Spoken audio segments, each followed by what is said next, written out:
Welcome back, everyone, to another edition of Celtics Roundtable. Matt Ignal here with Sam Sheehan and Lucky's Pipe. We're going to have a perfectly normal...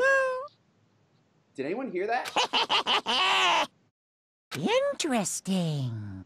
Things are getting very interesting indeed.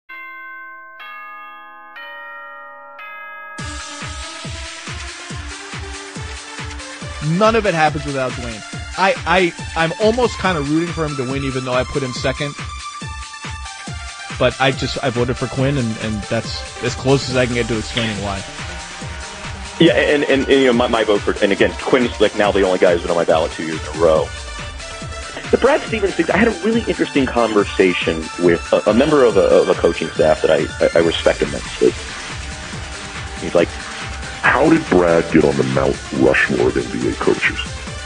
When you listen to analysts or you guys on the jump, or you listen to even like a lot of suits in the league, because it was about the coach of the year, and he was just like, but you could argue that last year he got outcoached by Fred Hoiberg, you know, coached by Scott Brooks to a draw. No, that's wrong.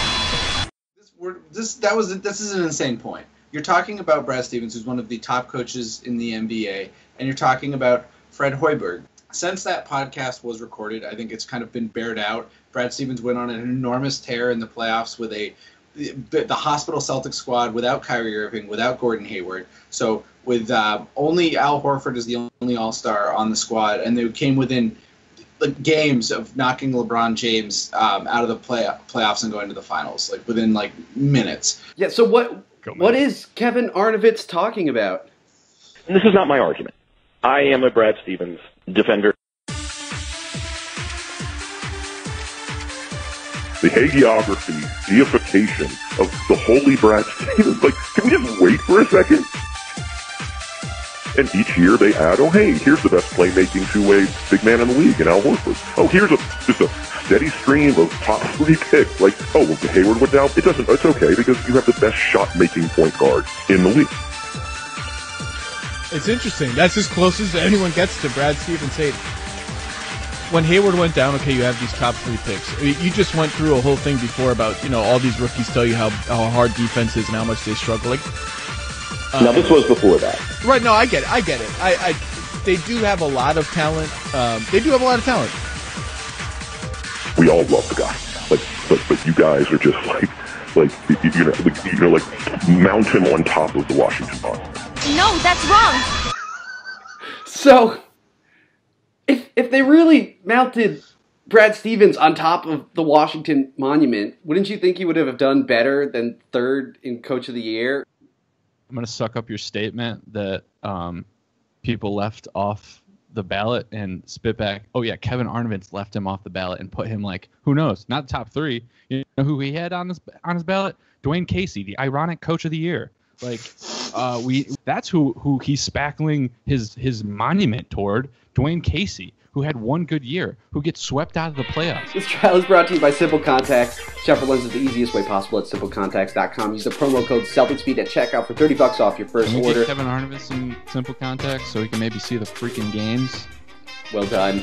Again, Kevin Arnovitz at simplecontacts.com. Use the promo code CelticsBeat for $30 off. Okay. So, yeah, apparently the media isn't getting smarter, but let's turn to Haralabob and Bill Simmons for some insight on what the good thing about the league and the bad thing about the league now is there's a lot more finance guys owning teams, and I feel like that's made the league smarter as well. Like the Sixers owners would never sign Andrew Wiggins to that contract provided they could talk to him first. There was data that would, eye test would say you're crazy, but the data said Kevin Durant doesn't make people around him better. This is why I don't like data sometimes, though, because so much of that was circumstance. If Houston let me ask, so if Houston played Boston, fully healthy Boston versus Houston, so we're adding Gordon Hayward and we're adding Kyrie, do you think that Boston would beat Houston last year? I would say yes, just because the Celtics have always played Houston really well, and they've never really had a full team. How would the Celtics score against Houston? That was a great defensive team. Yeah, I mean, I don't think Boston's that great, to be honest. With Kyrie and Hayward? I mean, And Jalen and Tatum and Horford and Smart and Rozier? That's like the deepest team in the league. Deepest who rotation lost in the league. to a team that got sweep. I'll shoot through that contradiction.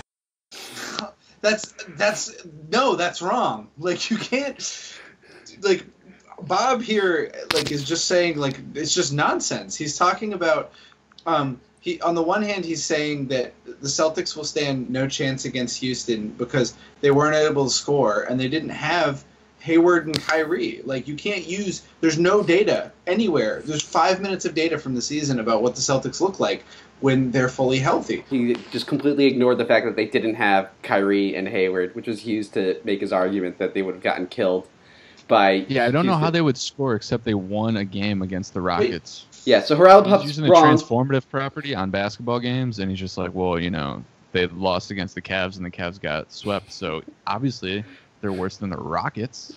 That's how math works. I'm a finance guy. So, yeah, Haralabob forgot that the Celtics were without Hayward and Kyrie and didn't factor that in. And then when we're talking about next year, you got to factor in that Jaylen Brown and Jayson Tatum are going to continue to develop. But are we sure that Tatum is going to continue to get better? I'm just saying there are exceptions to players who play good as rookies, who don't always progress. Do you go by just corner 3-point percentage, minimum 50 attempts, in not actually the history, but since my data goes back to 2000. Number one is Jayson Tatum. So is he going to get better than that? I'll cut your words.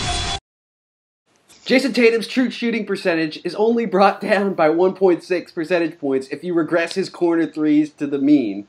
And if you can't see how he developed over the course of the season and shredded Philly's top 5 defense, I don't think you're watching enough Jayson Tatum.